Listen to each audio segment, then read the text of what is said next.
अस्सलाम वालेकुम दोस्तों, मैं हूँ रिजवान और आज हमने बनाई है रेस्टोरेंट स्टाइल चिकन शनवारी कढ़ाई।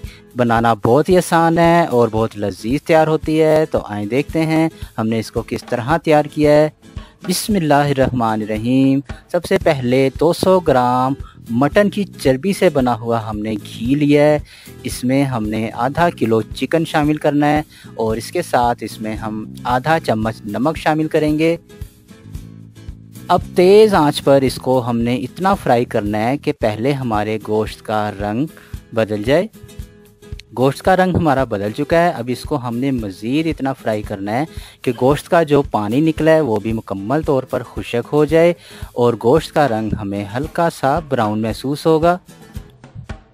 इस मौका पर इसमें 2 चम्मच क्रश किया हुआ अदरक और लहसुन शामिल करेंगे और 1 पाव टमाटर, 4 चम्मच कटी हुई सब्ज़ मिर्चें शामिल करेंगे। इसके बाद दरमियानी आंच पर इसको इतना फ्राई करेंगे कि टमाटर हमारे 50% तक घुल जाएं। टमाटर हमारे घुल चुके हैं। अब इसमें हम 1 गिलास के करीब पानी शामिल करेंगे।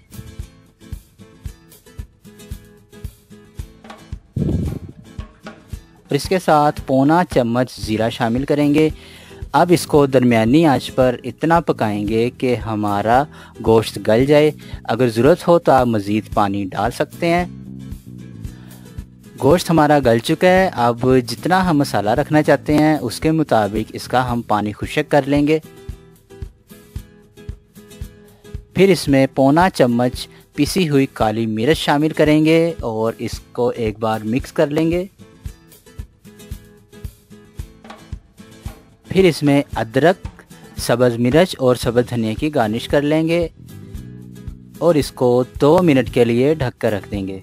और लीजिए जनाब, हमारी मज़ेदार चिकन शनवारी कढ़ाई तैयार हो चुकी है। बहुत लजीज तैयार होती है। आप इसे बनाएं और हमें कमेंट में ज़रूर बताएं कि आपको कैसी लगी। वीडियो पसंद आए तो लाइक करें, शेयर करें, दुआओं में याद रखिएगा। अल्लाह हाफिज़।